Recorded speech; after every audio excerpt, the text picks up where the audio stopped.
Welcome into today's Giants Insider, brought to you by Hellman's. My name is Madelyn Burke, joined by CBS Sports and FootballGamePlan.com's Emory Hunt. Emory, thanks so much for taking the time. I am ecstatic to be here with talking about what you, Maddie. I am thrilled to have you because I think Emory is one of those people that does the deepest dive into college sports, into scouting combine, into all the talent that is and will be approaching the NFL this spring. And, you know, when you look at it from the Giants' perspective, they've got the number 6 overall pick in this year's draft. And there's a lot of questions. And we talked to GM Joe Schoen earlier today about, you know, what the team needs. And they have a lot of positional needs. Where do you begin to approach what to do with the number 6 overall pick? It's funny because you're in a unique spot if you're the Giants, because you obviously know there's quarterback questions and there's questions about the other position, but you're picking 6th. So you may be out of range for what we consider the elite talent at the position, but you still have the 6th overall pick. So you can then take someone that's also elite at a different spot, which is great, or you have the ultimate wild card to you have currency. Someone's going to want something here. Mm-hmm. Can we slide back a spot and pick up more assets to get more picks? So this is it's a unique spot, but it's a great spot to be in if you're Joe Schoen, because you can go in so many different directions. Right. And, you know, Schoen has proven in the past that he's not shy about trading or moving up or down in a draft. It's something that is, you know, you got to be able to do that. When you look at this year's draft, though, there's so much talent at the top of the draft. A lot of people saying that those top 10 picks could all be really big impact players. How do you see the difference in this year's draft class in comparison to years past? That's a great question, because I feel like this year, everyone always says, you know, next year's quarterback class is better. Well, this year's quarterback class is really doggone good. But also, this is an elite receiver class. So the bigger question is, when does the run on receivers start? Right. Because that could decide whether or not the Giants stay pat, get an elite talent at wide receiver, or move down a couple spots and find other talent at elite positions elsewhere, because there's some elite offensive linemen, there's some elite edge rushers in this class, there's some elite defensive backs, and I say defensive backs because guys that can play all across. But I feel like in the first round, the story will be about wide receivers and quarterbacks. So depending on where the Giants land in that spectrum of what they want, what potentially could happen, you know, via trade or whatnot, or could they just stay at 6 and grab an elite talent. Now, there's no downside to stockpiling elite talent. That's the goal of this whole draft thing, to get as many great players as you can. So they are in a unique spot, but I feel like the draft will really start get rolling when that first receiver is off the board, because we're going to see a run on these elite talents. Well, and I think when you look at receivers, it seems like in years past that position as a whole has just increased and become more of a grab bag, for lack of a better word. Yes, there are some elite kind of game breaker receivers out there, but it seems like there's so much talent even deep in the draft. I mean, you look at last year, Puka Nacua taken in the 5th round, sets a rookie receiving record this season. So yes, you look at guys like Malik Neighbors and Rome Odunze and Marvin Harrison Jr. that are kind of in that top of the conversation. How much better are those guys than the rest of the class? How much of a separator is it in terms of like the top of the draft receivers? That's a fantastic question and observation, because when you look at those 3 guys, I feel like those are the guys that always get talked about, but people forget about Keon Coleman out of Florida State, who could sky. People forget about Troy Franklin out of Oregon, who could legit fly. And they forget about these guys, Brian Thomas, the teammate of Malik Neighbors, who's 6'3", about 6'4", 220, that can run after the catch. So he can fly and also play, you know, above the rim. So there's an elite level of talent across the board. And the reason why you're seeing what you're seeing receiver-wise is because you got to go drill down to high school football and college football. We're seeing more 4 and 5 wide receiver sets.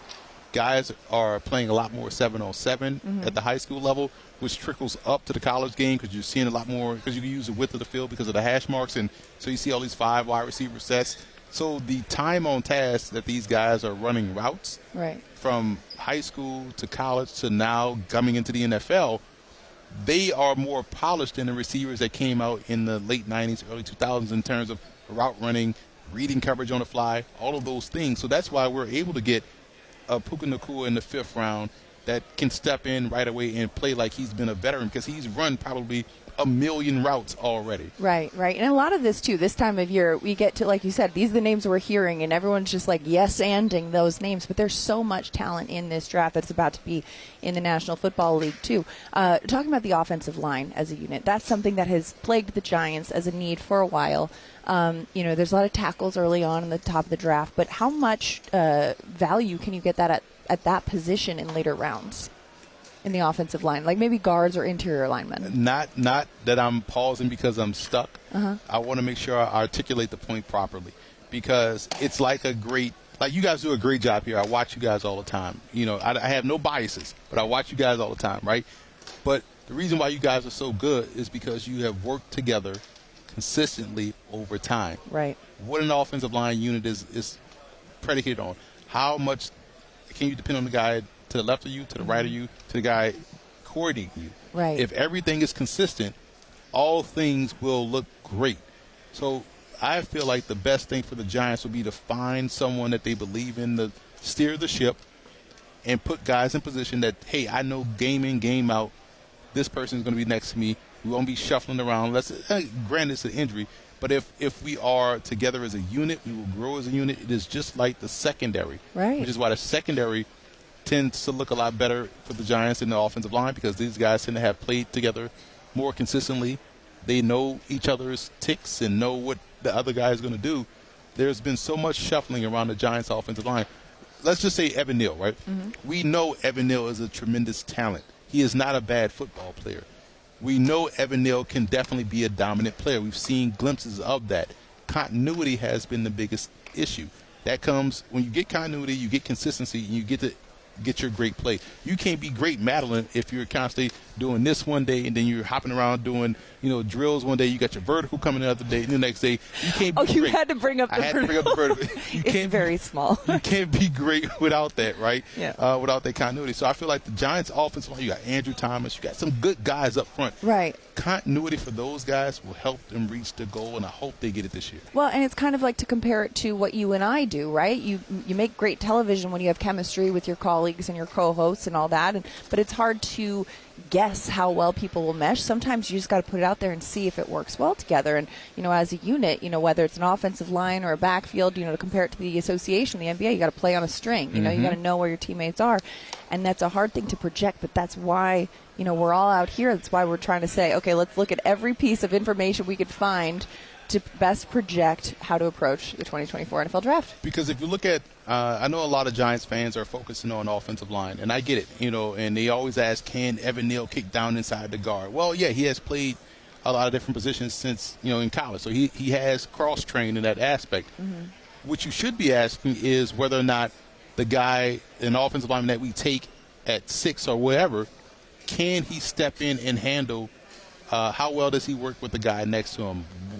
Does he, or is he able to overcome potential bust in protection, right? Hey, if this guy misses block, I can jump in here. So these are the type of guys you want to fill in, because they can then supersede any level of inconsistency that you won't get from, line reshuffling or things like that, because the talent is here. Right. The Giants have shown you they can move the football offensively. Yeah. You can't do that with our offensive line. We know they have playmakers. Yes, you can add more, but I do feel like the offensive line gets a bad rap. It's the go-to for every. Economy is bad, blame the offensive line. The economy is. They're the scapegoat of everybody, right? That's true. So, but the Giants do have talent up front. It's just about finding a continuity and consistency, and they could then realize the potential. And a consistency, and whether the offensive line 5 play as one, and really the offense is a unit 11 play as one, defense same thing.